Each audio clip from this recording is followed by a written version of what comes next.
Good morning mga bay. Ispray tayo ngayon sa ating durian. Ispray na natin to lahat mga bay kasi nag full blast na. At medyo maraming nagplasing no. Kaya ispray natin ng pangpakapit at ito yung ginagamit natin ngayon mga bay. Calvuseng Growmore na 2530. Tapos halo natin ng sticker para kahit mag-ulan hindi kagad mawasak mga bay. Yan lang muna, tatlo yung gagamitin natin. Saka na tayo gagamit ng fungicide saka insecticide. Ito, titimpla na tayo mga bayo. Tinutunaw lang natin muna dito bago isalin sa ating sprayer. Tayo lang mag-isa. Yan. Dito yung tubig natin sa kariton. Taga lang talaga tayo mga bay.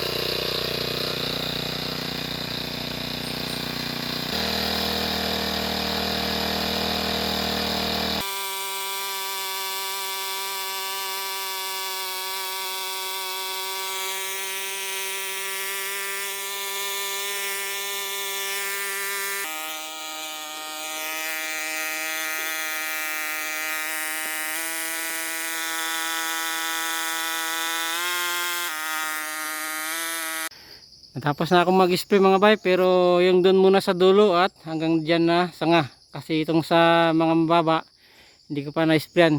Kasi sobrang haba ng kawayan natin, medyo mahirapan tayo mga bay. At mamaya na lang kapag nagpalit tayo ng kawayan na maiksi, mabalikan natin itong sa mga mabababa na sanga. Ito lang yung gagawin natin. Yan, lipat muna tayo. Nahin lang natin yung mga matataas na sanga bago tayo magpalit ng kawayan para medyo mabilis tayo mga bay. At ito may natira pa sa tinimpla natin. Kaya pa doon sa kabila mga bay isang puno.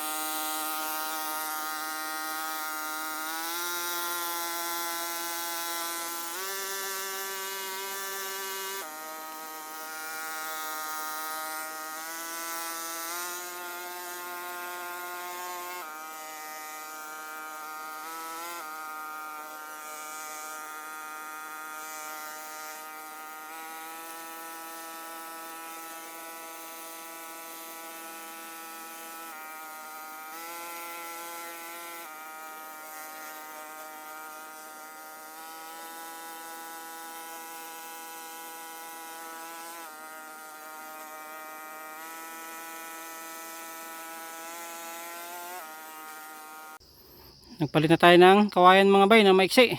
Kasi tapos na tayo dun sa mga dulo. Yan, babalikan na natin yung mga dun naiwan natin na mga nasa mababa. Kasi maiksi na yung kawayan natin. Tapos yan dyan mga bay. May ilan na bulaklak dyan, sayang. Ito rin dito. Natapos na din tayo mga bay. At ito yung huli. Itong inaabangan natin na isang puno na magbubulaklak. At ito nga ngayon good news kasi may bulaklak na siya mga bay. At sana magtuloy-tuloy ito. Yan o. Tapos na din ito mag-pollinate. Tapos may mga ilan na nauna mga bay. Yun medyo malalaki na konti. Sana tumuloy ito mga bay kasi first time niya itong mamulaklak. Pero nasa 7 years na to. Yan. Ito yung huli natin in-spray ngayon. At medyo nakakapagod din mga bay. Kasi tayo lang yung mag-isa no. Yan. Pakbag natin yung sprayer, medyo may kabigatan. Tapos spray. Pero laban pa rin mga bay. Tagal-tagal lang talaga tayo. So makaka-harvest na naman tayo. At hanggang dito na lang mga bay no. Kung nakaabot kayo sa video na to, baka pwede mo kaingin ng isang follow, like and share. Malaking tulong na po yan. At maraming salamat ulit. Ingat po tayo palagi mga bay.